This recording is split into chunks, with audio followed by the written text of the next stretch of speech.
Sa ating headlines, bayan ng Molave sa lalawigan ng Zamboanga del Sur, zero COVID case na. 3 katao sugatan sa bus bombing sa Parang, Maguindanao.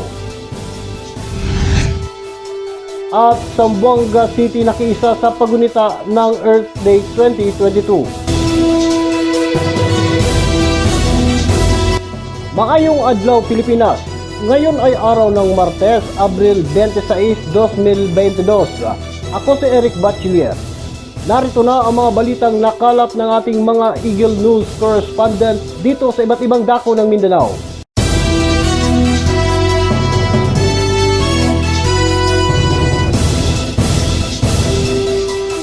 Sa detalye ng ating mga balita, zero COVID-19 case na ang bayan ng Molave sa probinsya ng Zamboanga del Sur sa loob na mahigit 2 buwan. Narito ang aking report. Mahigit 2 buwan na COVID-free ang bayan ng Molave sa Zamboanga del Sur, ngunit patuloy pa rin ang paghahanda laban sa virus. Sa katunayan, ito umano ang may pinakamataas na nabakunahan kontra COVID-19 sa buong probinsya. COVID-free kami ngayon for 2 months. We're COVID-free. So hopefully, tuloy-tuloy nang maging COVID-free. Hindi na hindi na babalik si COVID. So, pero lagi pa rin tayo mag-ingat, no? Ongoing ang vaccination din natin. So, for the updates of the vaccination, Molave, second dose na namin na bakunahan is 70.90%, 70.9% na kami. So, lagpas na kami sa 70%. So, kahit COVID-free na kami, kahit tingnan nyo yung namin ngayon, Municipal Isolation Center, may ginagawa kaming bagong sa harap din yun na mga facility. In preparation, baka mag-surge ulit kasi after election, we are expecting na baka mag-surge. Kasi kung kita mo, national election kasi pag dumadating yung presidential balls na mga ang raming tao. So we are anticipating for a surge. Hopefully, hindi nga matuloy pero just in case, no? So nag-prepare na tayo ng additional facilities. Samantala, dumating na ang karagdagang rescue vehicle na magagamit sa panahon ng sakuna o kalamidad. Priority natin talaga is yung mga ambulance at rescue vehicle. So this is the second rescue vehicle that we have. So we have last year we have the Travis, Isuzu Travis na rescue vehicle. Then ngayon is a pick-up na kinustomize natin for rescue vehicle. So at last 2020 din, sa budget din natin sa MDRMO, na bumili tayo ng bagong ambulance. So yun yung mga priorities natin. So especially during calamities. Dito kasi sa Molave, bahain kasi kami. So at least prepared tayo ba? Yung mga equipments natin is state of the art. Dagdag pa ng alkalde na magdadagdag pa umano ng mga ambulance sa susunod na buwan. Kabilang na ang bagong vehicle ng Molave Municipal Police Station. Eric Bachiller para sa Agila Pilipinas, matatag, matapang, matapat. Samantala, puntahan naman natin ang probinsya ng Bukidnon at alamin ang mga presyo ng mga pangunahing bilihin sa palengke, partikular na ang mga gulay at karne. Narito ang report ni Jocelyn Kate Hangayo. Ating alamin ngayon ang mga presyo ng mga bilihin ng gulay at karne dito sa public market ng Maramag, Bukidnon. Mga karne at sari-saring gulay na ibinibinta sa mga palengke ng Maramag, Bukidnon ay nakakabawi na sa kanilang araw-araw na pagbibinta dahil sa dumarami na rin ang mga dumarayo na namimili sa sinasabing public market. Sa aming panayam, kinagginang Crethel Yap, meat vendors at Ginoong Alan Ellicott, vegetable vendors. Karon nga adlaw sir, mas okay siya sir. Dagan mig naihaw, then kanang hantod unyang hapon kapaabot pa sad ni sa uban nga mga suki namo ug uban namong mga customers nga nagpa-reserve na, then kuha na gyud siya sir. Ang uban siya nga mga karne namo mura good as sold na siya ba. Medyo mahal-mahal pa gyud siya sir compare sa niagi nga mga bulan. Nakatabang siya kay mostly more na free na bitaw, nakagawas na ang mga tao, so okay na ang halin karon compare sa tong pandemic. Malaking ginhawa at tulong na rin ito sa mga nagnenegosyo sapagkat nakakaraos miskan papano sa araw-araw na pangangailangan. Okay raman, sakto ra pod, ginansya pod. kuan okay ra ba ginahatom pud dire sa moa na kuan kung gusto yung patong mig G's 20 na kuan lahi ra gyud mag kuan to warag apikit to na kuan kay pandemic limit ang kuan na to tao kung kakaroon nga giluwagan na ba. Dahil sa maluwag na restriction, isa ito na nakakatulong sa maraming mamimili sa nasabing palengke. Dugo naman ng lokal na pamahalaan ng Maramag na kanila pa ring pang-ibayuhin na mapanatili ang standard, health and safety protocol ng nasabing lugar. Mula rito sa Maramag, Bukidnon, ako si Jaslyn Kate Hangayo kasama si Pipito Ortiganza, matatag, matapang, matapat. At sa iba pa nating mainit na mga balita, sugatan ang 3 pasahero ng bus na biyaheng General Santos City patungong Pagadan City matapos isang bomba ang sumabog sa may likurang bahagi ng bus habang ito ay nakaparada bilang bathroom break ng mga pasahero sa may barangay Making Bayan ng Parang, Maguindanao. Narito ang detalye sa report ni Odessa Cruz. Sugatan ang 4 na pasahero, kabilang ang isang menor de edad, nang sumabog ang isang bomba sa loob ng isang pampublikong bus habang nasa barangay Making, Bayan ng Parang, Maguindanao. Agad namang naisugod sa ospital ang mga biktimang sina Faisal Kulanag, 40 anyos, Expedito Bukay, 45 anyos, Benjamin Wahab, 32 anyos, at ang 17 anyos na si John Paul Capuo. Sumabog ang bomba na inilagay sa likurang bahagi ng Rural Tours Bus na may body number 10738 habang nakaparada ito sa Barangay Making para sa bathroom break ng mga pasahero. Galing ng General Santos City ang bus at may rutang Cotabato, Pagadian, Dipolog. Agad na kinundina ng Parang Municipal Police ang nangyaring pagsabog at sinabing masusi nilang iniimbestigahan ang uri ng pampasabog na ginamit, gayon din ang motibo ng mga salarin sa likod ng pag-atake. Teorya ng mga investigador, ginamitan ng blasting contraption ng bomba na maaaring paputukin gamit ang isang cellphone. Nanawagan ng Parang PNP sa mga residente na maging vigilante at i-report agad sa mga otoridad kung may kahina-hinalang tao sa kanilang lugar. Nagdagdag na rin ng mga checkpoints ang pulisya sa entry at exit points ng bayan kung saan naman naroon ang headquarters ng Police Regional Office ng BARM. Mula dito sa Maguindanao, Odessa Cruz, matatag, matapang, matapat. Arestado naman ang isang mangingisda sa Zamboanga, Sibugay matapos itong mahulihan ng illegal na mga kagamitang pangisda. Si Ivy Santos para sa detalye. Sa isinagawang joint anti-illegal fishing operation na pinanganahan ni Police Chief Master Sergeant Ronald Sumamban, Operation Sea Waters ng Kabasalan Municipal Police Station, tagumpay na naaresto ang isang fisherman matapos mahulihan ng illegal na kagamitan pangdagat sa karagatan ng Barangay Santa Cruz, Bayan ng Kabasalan, Zamboanga, Sibugay Province. Kinilala ng PNP ang naaresto na si Jesby Colambog Cabato, 26 na taong gulang, residente ng Purok Saturn, Barangay Bangkirohan, Bayan ng Ipil sa nasabing probinsya. Na-recover ng PNP ang illegal fishing o mas kilala sa pangalan na troll, 2 makina fishnet na nagkakahalaga ng 15,000 pesos at 3 kilong isda. Sa inisyal na investigasyon na pag-alaman umano ng PNP na illegal ang ginamit ni Cabato na kagamitang pangdagat dahilan upang maaresto ito. Paglabag sa Municipal Ordinance No. 8 Series of 2018 ang haharapin ni Cabato. Pansamantalang nakakulong ngayon si Cabato sa Kabasalan Municipal Police Station. Mula dito sa Zamboanga, Sibugay Province, Ivy Santos, para sa Agila, Pilipinas, matatag, matapang, matapat. Sa checkpoint naman ng Task Force Davao, naharang sa 3 individual ang nagkakahalagang 70,000 pisong illegal na droga, kung saan nahaharap ngayon ang 3 suspect sa kasong paglabag sa Comelec Gun Ban at Republic Act 91-65. May detalye si Norin Igonia. Naharag ng mga sakop ng Task Force Davao ang 3 individual matapos makuna ng iligal na droga at mga baril sa Task Force Davao Checkpoint sa Barangay Lacson, Calinan, Davao City noong Sabado, Abril 23, 2022, pasado alas 4 ng madaling araw. Kinilala ng mga otoridad ang mga suspect na sina Gerald Garcia, 30 anyos, may asawa, Michael Garcia, 25 anyos, may asawa rin na pawang mga residente sa Purok Dugso, San Pedro, Panabo City, habang ang isa nilang kasama ay kinilala si Janeline Macernas, 25 anyos, dalaga na residente rin sa Quezon, Bukidnon.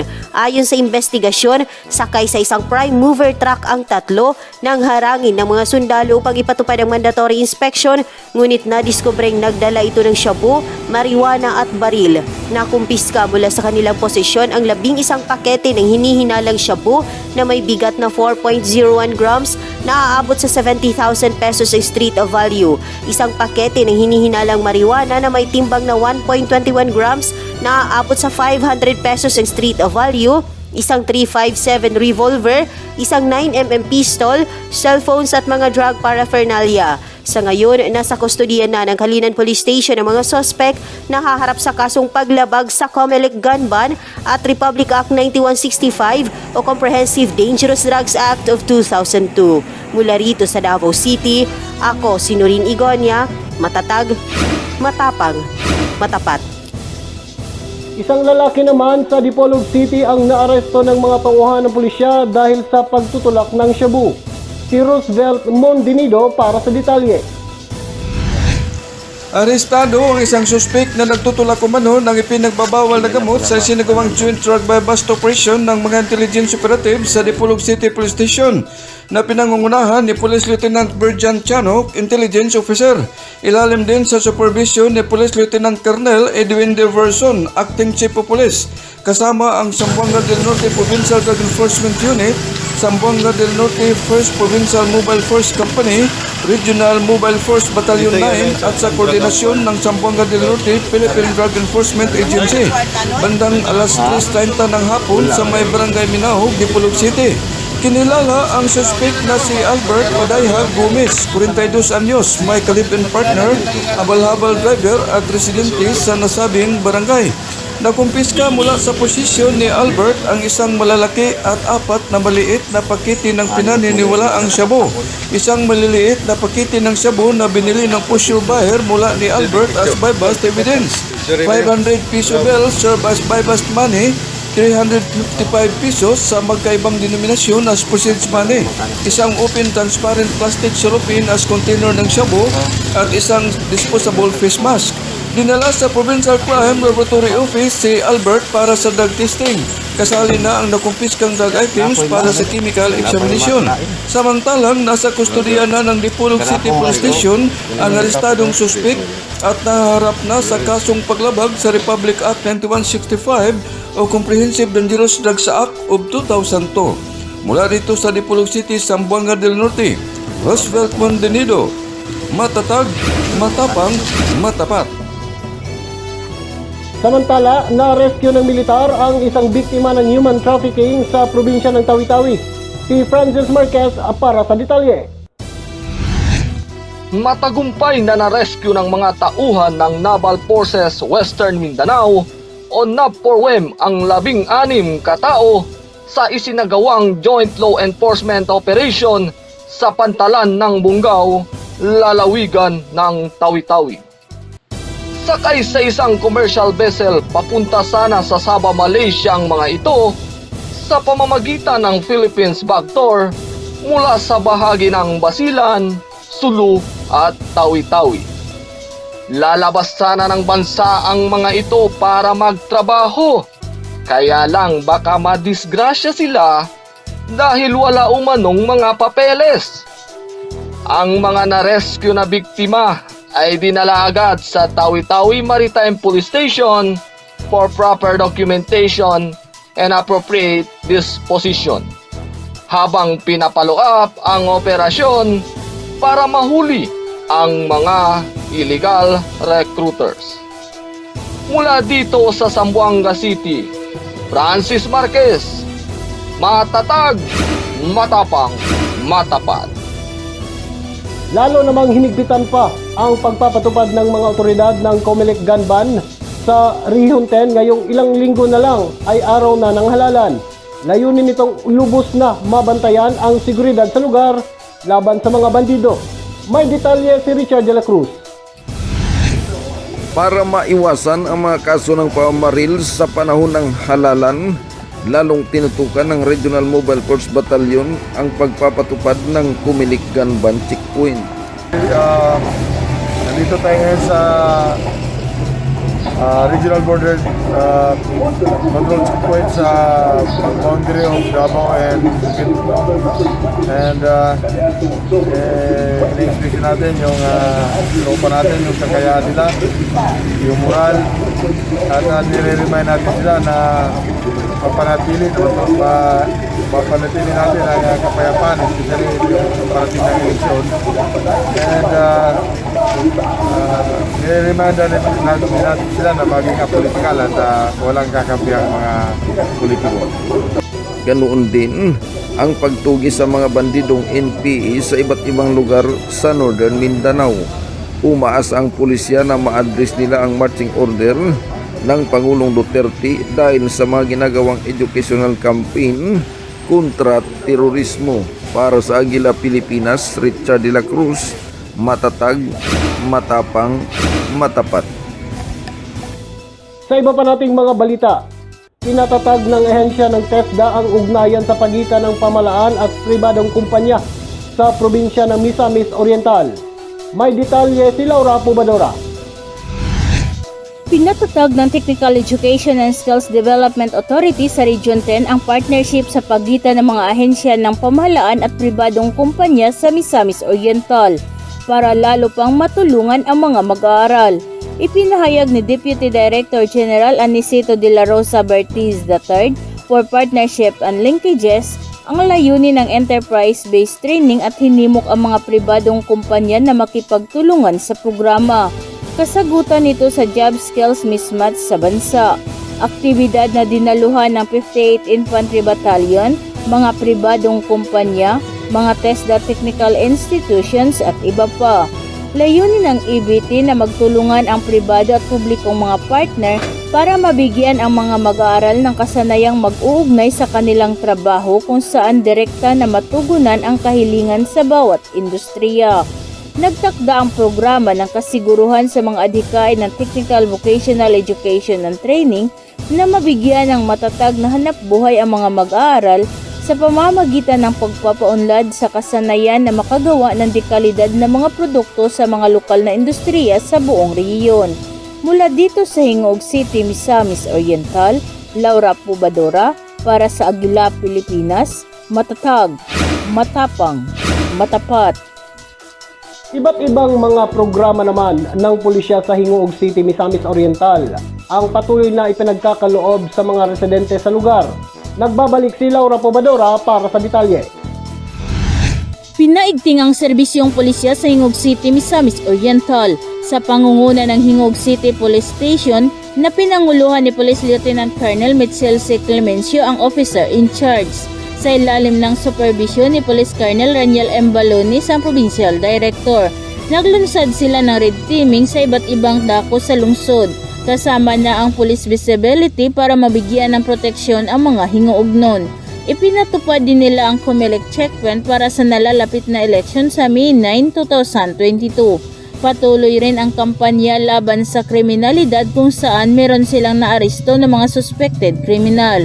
Dinaluhan nila ang isinagawang graduation rites ng 48 persons who used drugs na voluntarily surrendered sa panahon ng Tukhang Days na sumailalim sa community-based rehabilitation program sa loob ng 6 na linggo sa Barangay San Juan. Nagsagawa rin sila ng Adapt a Family program, pati na rin mobile library at feeding sa mga kabataan. Mga aktibidad na ipinapatupad para sa katiwasayan at kapayapaan sa lungsod. Mula dito sa Hingog City, Misamis Oriental, Laura Pubadora para sa Agila, Pilipinas, matatag, matapang, matapat. Magbabalik pa ang Agila, Pilipinas.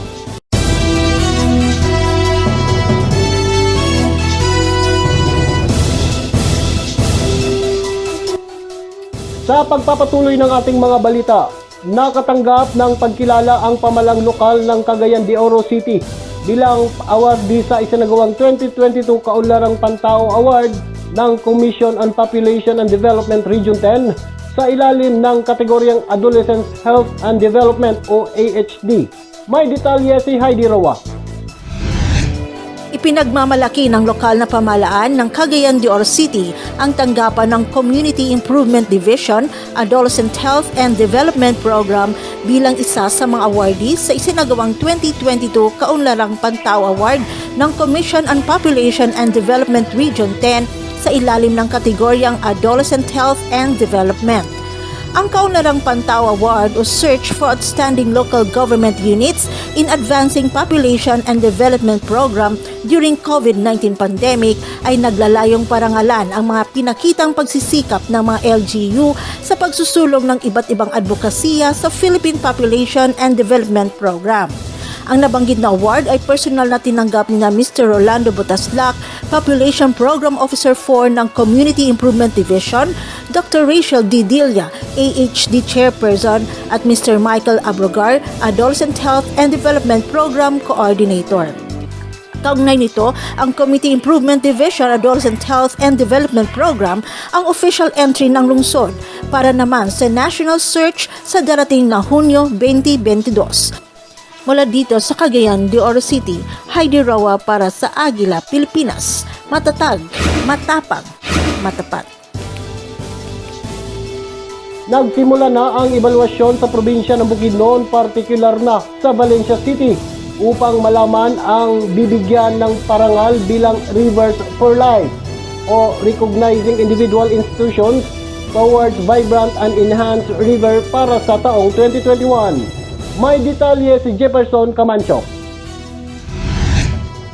Bumisita sa bayan ng Valencia ang grupo galing sa Department of Environment and Natural Resources o DENR upang i-validate ang mga resulta ng mga hakbang na ginawa ng lokal na pamahalaan sa pag-rehabilitate ng ilog panlibatuhan na siya ring basihan upang makamit ang Recognizing Individuals or Institutions Toward Vibrant and Enhanced Rivers o Rivers for Life Award para sa taong 2021. Sa nasabing validation, pinag-usapan ang iba pang mga parametro o kriteriya sa pagkuha ng nasabing award, tulad ng pagpasa ng mga ordinansa na may kinalaman sa pagpapanatili ng kagandahan at kalinisan ng Panlibatuhan Creek. Gayon din ang patuloy na pagpapatupad ng solid waste management sa bayan ng Valencia. Pinuntahan din ng mga validators ang sanitary landfill sa Barangay Barobo, papunta sa ibang mga purok ng barangay poblasyon na kumakonekta sa Panlibatuhan Creek. Aktibo naman na nakilahok ang mga purok leaders at nakinig sa mga papuri ng mga validators. Gayon din sa mga rekomendasyon na ikabubuti ng barangay na makakatulong rin sa nasabing creek at para sa malaking posibilidad na makapasok muli sa ikalawang pagkakataon ang palibatuhan sa National Award. Samantala, ipinarating naman ng mga validators na pinangunahan ni Special Investigator Gino L. Espahe ang kanilang pasasalamat sa bayan ng Valencia sa mainit ng pagsalubong sa kanila. Jefferson V. Camancho para sa Agila, Pilipinas. Matatag, matapang, matapat. Samantala, pinangunahan ng mga tauhan ng Highway Patrol Group ng PNP ang isinagawang medical outreach program sa probinsya ng Zamboanga, Sibugay. Ating alamin ang detalye sa report ni Darwin Calibo. Sa pangunguna ni Police Major Romeo B. Orcolio Jr., Provincial Officer ng Provincial Highway Patrol Team ng Zamboanga, Sibugay, ay isinagawa ang Medical Outreach Program sa Barangay San Antonio, Munisipalidad ng Titay sa nasabing probinsya. Isinagawa ang programang ito sa liblib na lugar dito sa Barangay San Antonio upang mapalapit ang tulong na kinakailangan ng mga residente, lalong-lalo na sa medikal. Unang-una yung pagpili ng lugar, yung beneficiaryo dahil pinapaabutan natin ng tulong ang mga malalayong lugar na hindi naabutan ng tulong medikal ng ating gobyerno. So yung mga hindi nakakaabot ang serbisyong medikal, yun po ang binibigyan natin ng tulong sa pamagitan ng ating medical outreach program na ito. Tiniyak ni Major Orcolio na magpapatuloy pa ang ganitong serbisyo ng PNP upang magbigay ng saya sa ating mga kababayan. Of course, papatuloy natin ito dahil nakita natin maganda yung resulta, no? Masaya yung tao dahil minsan lang sila naabutan ng ganitong tulong. Pinasalamatan din niya ang mga nakiisa at tumulong upang maging matagumpay ang ganitong programa. ating medical outreach program na pangatlo na nating ginawa to sa pangunguna ng ating Highway Patrol Group ng Zamboanga Sibugay. Kasama po natin dito ang ating mga volunteers, ang Full Spectrum Riders Association of the Philippines. At the same time, may mga NGOs din tayo nakasama. May panawagan din si Orcolio sa mga kababayan dito sa probinsya ng Zamboanga, Sibugay. Mensahe ko sa ating mga kababayan, ang inyong Highway Patrol ng Zamboanga Sibugay, kakampi nyo po. Ano po yung dumunog lang po kayo sa tanggapan namin kung may mga hihingi po kayo ng tulong. Laking tuwa at pasasalamat naman ng mga residente dito na kahit napakalayo ng kanilang lugar sa bayan ay umabot sa kanila ang ganitong programa ng PNP dahil napakalaking tulong nito para sa kanila. Mula dito sa bayan ng Titay, probinsya ng Zamboanga, Sibugay, Darwin Calibo, matatag, matapang, matapat. Tinutukan naman ngayon ng pamalang lokal ng Bayog sa Zamboanga del Sur ang paghahanda sa anumang posibleng kalamidad at sakuna sa kanilang lugar. Narito ang aking report.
Nakatanggap naman ng nasa 100 solar lights ang mamamayan ng Paquibato District sa Davao City na handog mula sa Department of Science and Technology o DOST. Sinorin Igonya para sa detalye. Ngayong nadeklara ng insurgency-free area ang ilang mga lugar na dati pinamumugaran ng Communist Terrorist Grupo CTG, patuloy naman ang pagtulong na isinagawa ng iba't ibang ahensya ng pamahalaan sa mga lugar na ito katuwang ang militar, pulisya at mga stakeholders. Ilan sa mga lugar na nakabenepisyo sa tulong na ito ay ang Barangay Paquibato proper at Barangay Lumiad sa Paquibato District dito sa Davao City. Matatandaan na kabilang ang Paquibato District noon sa insurgency-infested areas, ngunit ngayon ay ligtas na sa banta ng terorismo.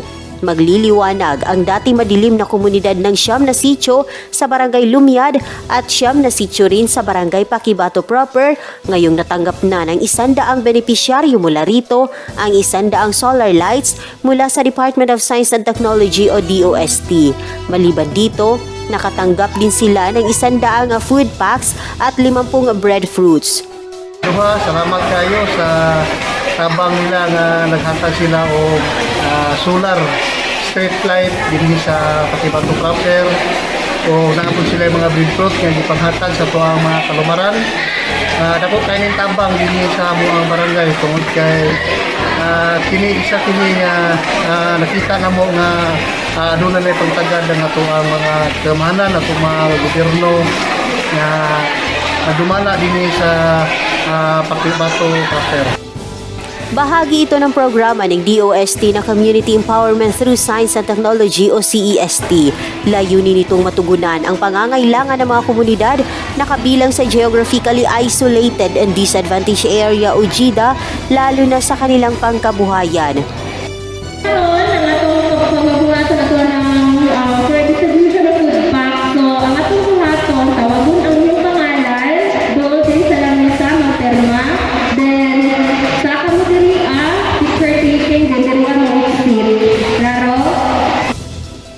Kaagapay ng naturang ahensya ang mga sakop ng 27th Infantry Battalion, Revitalized Police sa Barangay o RPSB na nakasakop sa mga barangay na nabanggit at mga barangay officials. Bahagi pa rin ito ng National Task Force to End Local Communist Armed Conflict o NTF-ELCAC sa ilalim ng Executive Order No. 70. Mula rito sa Paquibato District sa Davao City, ako si Nurin Igonia, matatag, matapang, matapat. Bilang pagunita sa Earth Day 2022, nagsagawa ng mangrove tree planting ang mga kinatawan ng ehensya ng gobyerno ng lungsod ng Zamboanga, kasama ang iba pang mga non-government organizations o NGOs. Si Johnny Camuta para sa detalye. Nakiisa ang Zamboanga City sa pagunita ng Earth Day 2022. Ang aktibidad ay ginawa sa Masipala, Barangay Mampang dito sa lungsod, kasama ng mga kinatawan ng iba't ibang ahensya ng pamahalaan, ang mga non-government organization. Naging sentro ng programa ay ang pagtatanim ng mangrove propagules sa mga coastal areas sa nasabing barangay. May temang "To plant a tree is to plant a life". Ang layunin ng aktibidad na ito ay para mapangalagaan at maproteksyonan ang ating kalikasan. Mula dito sa Zamboanga City, Johnny Camota para sa Agila Pilipinas. Matatag, matapang, matapat. Samantala, nadiskubre ng Eagle News Team ang bagong mga magagandang pasyalan sa siyudad ng Zamboanga. Ating tunghayan sa report na ito ni Lorino Tudjuan. Kung gusto ninyong lumanghap ng sariwang hangin, pasyalan natin itong tuktok ng Lantawan, Barangay Pasunangka, Zamboanga City. Sa loob ng 15 minuto, marating na natin ang Sitio Lantawan dito sa may Barangay Pasunangka, kung saan naroon ang mga pasyalan para sa mga gustong makalanghap ng sariwang hangin at makita ang mga isla sa tapat ng Zamboanga City. Sa lugar na ito, nagsama-sama ang mga magkaibigan at magkakamag-anak. Actually, maganda siya kasi nakikita mo yung entire city, fresco yung hangin dito, tapos stress reliever siya pag andito ka sa Lantawan. Actually, matagal na. Ngayon lang ako nakabalik. Naisipan ng boss namin dito last year sir, sa totally, kasi best earth po talaga dito sa isa, pandemic pa, dahil kailangan natin makalanghap ng yung sariwang hangin, kaya naisipan ng boss namin nagbukas. Di kalayuan sa lugar na ito, matatagpuan naman ang Valley Sky Park sa Barangay Dulian na nasa pinakatuktok ng Zamboanga City. Dinarayo din ito ng mga gustong magpalamig sa sariwang hangin habang kumakain kasama ang mga kaibigan at mga kamag-anak. Kung maganda ang tanawin sa araw, mas maganda sa gabi dahil makikita natin ang liwanag sa sentro ng Zamboanga City. Kung maganda ang tanawin sa araw, mas maganda paggabi dahil makikita natin ang liwanag sa buong Zamboanga City. Ayon sa nangangasiwa na si Ginoong Harry Lim, napaka-congested na ang mga kainan o mga resto sa sentro ng Zamboanga City, kung kaya nagpasya ang kanilang pamilya na i-develop at gamitin bilang panibagong pasyalan sa mga turista, dayuhan man o kababayan. Pwede tayo dito, wedding, birthday, debut, mga team building, tsaka mga family reunion. Yung max capacity natin is 100 to 150 to 150. Ang lugar na ito ay bukas sa anumang okasyon na kayang maka-accommodate hanggang 200 katao. At dahil marami na ang dumarayo dito, kailangan mo nang mag-online booking. At dahil nasa level 1 pa rin ang Zamboanga City, kailangan pa rin masunod ang safety and health protocol sa sinumang gustong mag-relax sa pinakatuktok na bahagi ng Zamboanga City. Mula dito sa Zamboanga City, Lorino Tujuan, matatag, matapang, matapat. Bagamat patok sa mga turista ang pag-akyat sa Mount Malindang sa probinsya ng Misamis Occidental, nagpaalala ang ahensya ng Department of Environment and Natural Resources o DENR na kumuha muna ng mountaineering permit mula sa DENR Penro ang sinumang nais umakyat sa nasabing bundok. Layo nitong mapangalagaan ang Mount Malindang Range Natural Park na siyang ika-29 na ASEAN Heritage Park. Si Ses Nicole Bazar para sa iba pang mga detalye. Muling nagpaalala ang Department of Environment and Natural Resources o DENR Northern Mindanao sa mga nagnanais magtungo at umakyat sa Mount Malindang Range Natural Park na kumuha muna ng mountaineering permit mula sa DENR Penro, Misamis Occidental.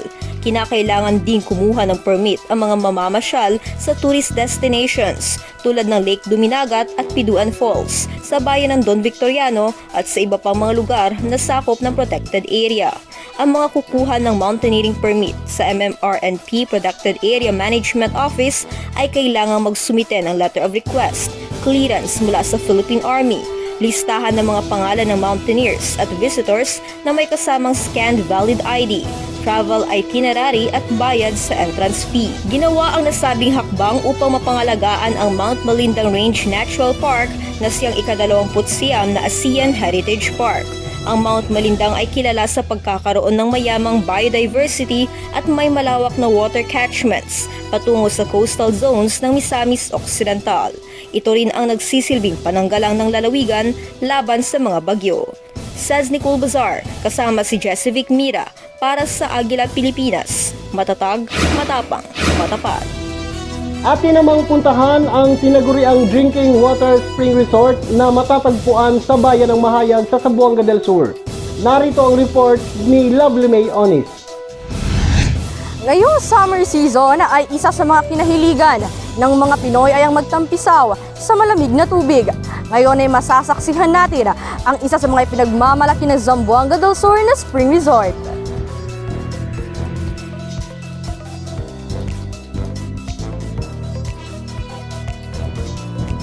Mahilig ba kayong mag-swimming sa malamig na tubig?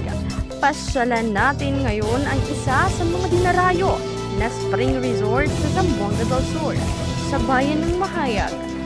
Nakakatulong din umano ang turismo, lalo na sa panahon ng krisis. Well, of course, unang-una, marami tayong natulungan ng mga empleyado, mga unemployed, no? Kasi nung bago mag-pandemic, actually, we have 42 employees dito. Pero nung mag-pandemic, naiwan 5 na lang dahil hindi na kayang magbigay ng sahod sa mga empleyado. So, naintindihan naman nila kasi wala naman. Close talaga. For the past 2 years, bali 5 buwan lang kami nag-open. Actually, nag-umpisa na dumagsa ang mga turista dito sa resort namin magmula nung nag-level 2 na tayo. Ngayon parang nasa level 1 o parang di natakot ang mga tao ngayon lumabas sa kanilang kanya-kanyang bahay. So ngayon medyo lumalakas na ang negosyo sa turismo ngayon hindi lang sa Heriberta kundi halos lahat ng mga tourist destinations ngayon lumalakas na. Alam niyo ba na sagana sa natural na yaman ng probinsya? Sa katunayan, sa resort na ito ay pwede umanong inumin ng tubig na mula sa bukal na sa nagsusupply sa buong resort ang maging source ng tubig sa buong munisipyo. Actually, this is a spring. Diyan lang makikita, makukuha, lumalabas yung bukal talaga ito. Bukal talaga. In fact, nasa gitna yung source ng water system ng Mahayag. So lahat ng tubig na lumalabas dito, naiinom yan. Drinking water ito eh. Ano yung nasa swimming pool ko? Yes. Yung mga dumadaloy dyan, actually pwede ka uminom dyan eh. Malinis yan eh. Yes, actually, I would like to invite everyone, no, not only in the province of Zamboanga del Sur, but all throughout the Philippines and even abroad. Kasi nakakarating naman itong broadcast ninyo. So I'd like to invite everyone to visit Eremita Spring Resort, and here you will experience a very clear, very cold, and drinking water talaga. Hindi lang sa probinsya nang gagaling ang mga dumarayo dito, maging mula pa sa iba't ibang mga lalawigan. Taga Lanao de may sa Maranding akong kauban di akong pamilya karon ka tipok kan may naka kuan po ni diri may mag ngaligo sa Libertad daw. Indot siya din bugnaw jud kay ang tubig yun. Ako makuan sa inyo sulit jud kay yung pag-anhi diri kung makanhi mo din ang tubig bugnaw jud kayo. Malaking tulong umano sa ekonomiya ng lungsod kung mas dadami pa ang mga turista na dadayo sa mga tourist destination nito. Mula rito sa Zamboanga del Sur, Lovely Mayones, para sa Agila Pilipinas, matatag, matapang, matapat. At yan ang mga balitang nakalap ng ating Mindanao EBC correspondent. Subaybayan kami sa Radyo Agila YouTube channel mula Lunes hanggang Biyernes at Agila Pilipinas Weekend tuwing Sabado para sa mahalagang kaganapan dito sa Mindanao. Matapat na nagbabalita sa inyo, matapang sa paghahanap ng katotohanan, matatag na dadagitin ang bawat impormasyon. Ako si Eric Bachiller. Maraming salamat po sa inyong pagsubaybay. And we live in interesting times.